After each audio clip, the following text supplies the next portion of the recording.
الرحمن الرحيم أفحسبتم أنما خلقناكم عبثا وأنكم إلينا لا ترجعون فتعالى الله الملك الحق لا إله إلا هو رب العرش الكريم فمن يدع مع الله إلها آخر لا برهان له به فإنما حسابه عند ربه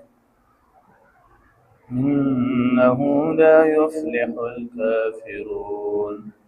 وقل رب اغفر وارحم وأنت خير الراحمين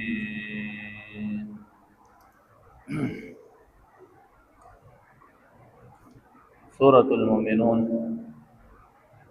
115 نمبر آیات تے دیدی کہ اللہ جل شانہ دا فرمائی افحسبتم آیا پستاسو دا گمان کوي اے انسانانو اللہ فرمائی اے انسانانو تاسو دا گمان کوي انما خلقناکم عبثا یقینا من تاسو پیدا کړی عبث یعنی څنګه چې منګه د انسان نه علاوه دا نور زناور غوا میخه ګډه بیزا غوا غوی دا مو پیدا کړی دي یا نور دا ډېر سيزونه شته چې هغه بے فائدې دي نه انسان تم جوړه دا ګمان کې چې زم الله جل شانه پیدا کړم خو بے فائدې پیدا کړم خو یاد ساته چې ته الله جل شانه بے فائدې نه پیدا کړې ته الله جل شانه د خپل عبادت لپاره پیدا کړې کو عبادت دې وکړو نو ځان لري فائدہ ده او کو دې ونه کړو نو ځان له نقصان دی وانکم الینا لا ترجعون او حال دا چې تاسو دا ګمان یقینا تاسو الینا لا ترجعون مونږ ته بنو واپس کیږي تاسو داسې بس زندگی تیروي استاسو ذهن کې دا خبر راځي ګویا چې تاسو اړو مونږ ته واپس کیږي نه داسې خونه ده خامخا تاسو به مونږ ته واپس کیږي فتعالى الله الملك الحق بلند پس الله بلند چې بادشاہ دی او حق دی لا اله الا هو نشتری عبادت لائق سوا د هغه رب العرش الكريم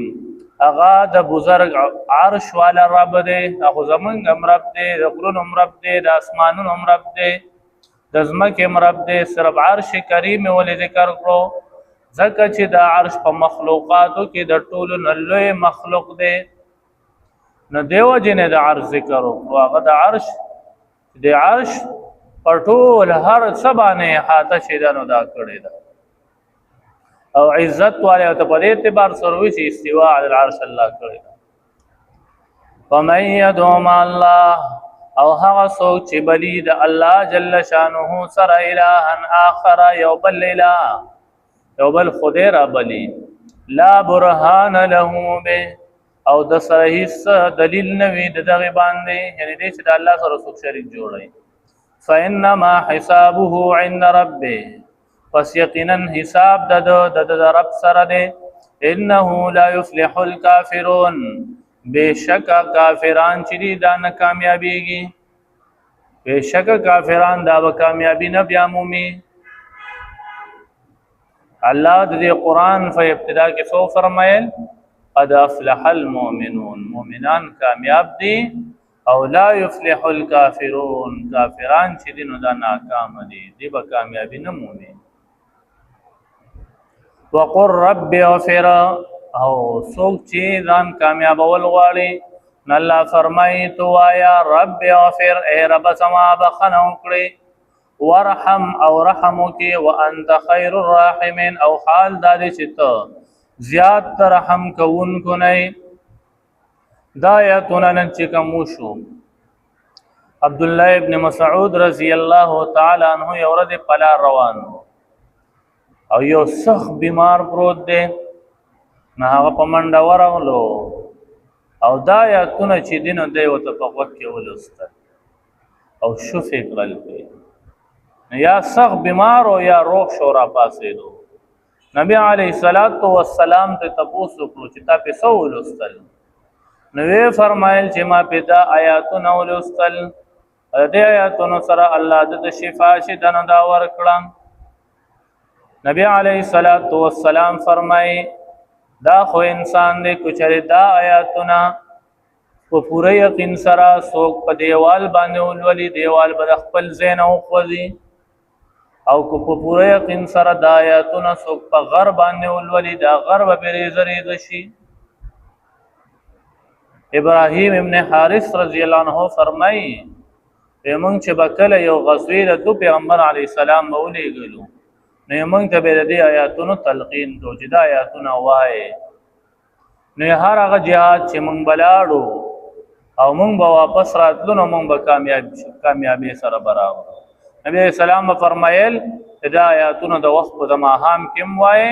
او په وخت د سحر کې وایي نو موږ به د خامها دا به موږ خامخا چې دینو دا لوستل نمون چې بکر راتلو واپس کیدو به د غزانا نمون چې د جهاد کې به بریم مندلې وي